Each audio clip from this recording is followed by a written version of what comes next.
Breaking news చూస్తున్నాం. విజయవాడ ప్రభుత్వ ఆసుపత్రి దగ్గర ఉద్రిక్తత వాతావరణం నెలకొంది. కల్తీ మద్యం కేసులో అరెస్టైన మాజీ మంత్రి Jogi Ramesh Vijayawada east prohibition and exchange station నుంచి పోలీసులు ప్రభుత్వ ఆసుపత్రికి తరలించారు.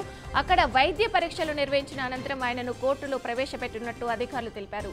ఈ కేసు నేపథ్యంలో విజయవాడలో భద్రతా ఏర్పాట్లు కట్టుదిట్టం చేశారు. విజయవాడ ప్రభుత్వ ఆసుపత్రి దగ్గర ఉద్రిక్తత వాతావరణం నెలకొంది. కల్తీ మద్యం కేసులో అరెస్టైన మాజీ మంత్రి జోగి రమేష్ ను విజయవాడ సిట్ అధికారులు ఆసుపత్రికి అయితే తరలించారు. దానికి సంబంధించి పూర్తి సమాచారం మా ప్రతినిధి విజయవాడ నుంచి సుబ్బు అందిస్తారు. సుబ్బు, చెప్పండి, అక్కడ పరిస్థితి ఎలా ఉంది? అక్కడ ఉద్రిక్తత నెలకొన్నట్టుగా కనిపిస్తుంది. దానికి సంబంధించి డీటెయిల్స్ ఏంటి? కొద్దిసేపటి క్రితం ఎక్సైజ్ పోలీస్ స్టేషన్ నుంచి Gurunath colony excise police station నుంచి ప్రభుత్వ ఆసుపత్రికి తరలించారు. అయితే గురునాథ్ కాలనీ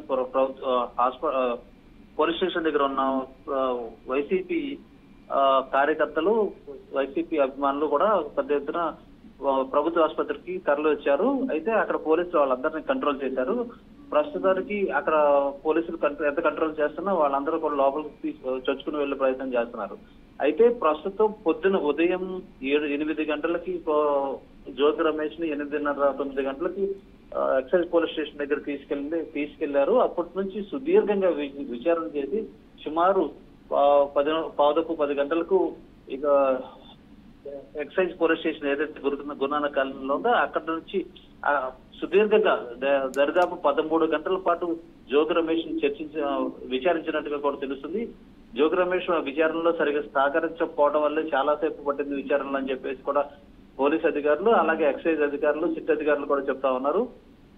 ఒక్కసారిగా 10 గంటల ప్రాంతంలో జోగి రమేష్ ని ప్రభుత్వ ఆసుపత్రికి తరలించే సమయంలో ఎక్సైజ్ పోలీస్ స్టేషన్ సమీపంలోనే జోగి రమేష్ కి అనుకూలంగా నినాదాలు చేస్తూ అక్కడ పెద్ద ఎత్తున వైసీపీ కార్యకర్తలు మోహరించారు. అయితే ఉదయం నుంచి కూడా జోగి రమేష్ ను పరామర్శించేందుకు ఎన్టీఆర్ జిల్లా వైసీపీ అధ్యక్షుడు దేవినేని అవినాష్ కావచ్చు, మాజీ మంత్రి వెల్లంపల్లి శ్రీనివాస్ కావచ్చు, మాజీ ఎమ్మెల్యే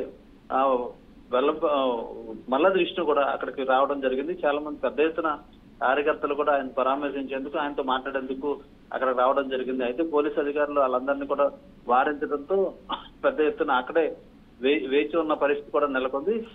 దాంతో పాటు కృష్ణా జిల్లా, గుంటూరు జిల్లా నుంచి కూడా పెద్ద ఎత్తున వైసీపీ శ్రేణులు ఎక్సైజ్ కార్యాలయానికి చేరుకున్నారు. అక్కడి నుంచి తీసుకెళ్లే సమయంలోనే జోగి రమేష్ కి అనుకూలంగా నినాదాలు చేస్తూ, వైసీపీకి అనుకూలంగా నినాదాలు చేస్తూ పెద్ద ఎత్తున అక్కడ నినాదాలు చేయడంతో కొద్ది మేర తోపులాట కూడా చోటు చేసుకుంది. అక్కడ నుంచి జోగి రమేష్ ను ప్రభుత్వ ఆసుపత్రికి తీసుకెళ్లారు. వైద్య పరీక్షల నిమిత్తం ప్రభుత్వ ఆసుపత్రికి తీసుకెళ్లి అక్కడ నుంచి మెజిస్ట్రేట్ ముందు హాజరుపరుస్తానికి తీసుకెళ్లే ప్రయత్నం చేయాలి. అయితే ఈ నేపథ్యంలో ప్రభుత్వ ఆసుపత్రి దగ్గర పెద్ద ఎత్తున వైసీపీ కార్యకర్తలు ఎవరైతే Gurunath colony excise police station దగ్గర ఉన్నారో వాళ్ళందరూ కూడా అక్కడ చేరుకున్నారు. అక్కడ చేరుకోవడంతో పోలీసులు రోప్ పార్టీని ఏర్పాటు చేసి వాళ్ళందరినీ నియంత్రించిన ప్రయత్నం చేశారు. కొంతమంది లోపలికి వెళ్లే ప్రయత్నం చేసినప్పటికీ పోలీసులు వారందరినీ వారించారు. ఏదైనా కానీ జోగి రమేష్ అభిమానులు పెద్ద ఎత్తున తరలి వచ్చి కొద్దిపాటు హడావుడి అయితే క్రియేట్ చేశారు. ఇది ఇక్కడ ఉన్న పరిస్థితి. Right, thank you.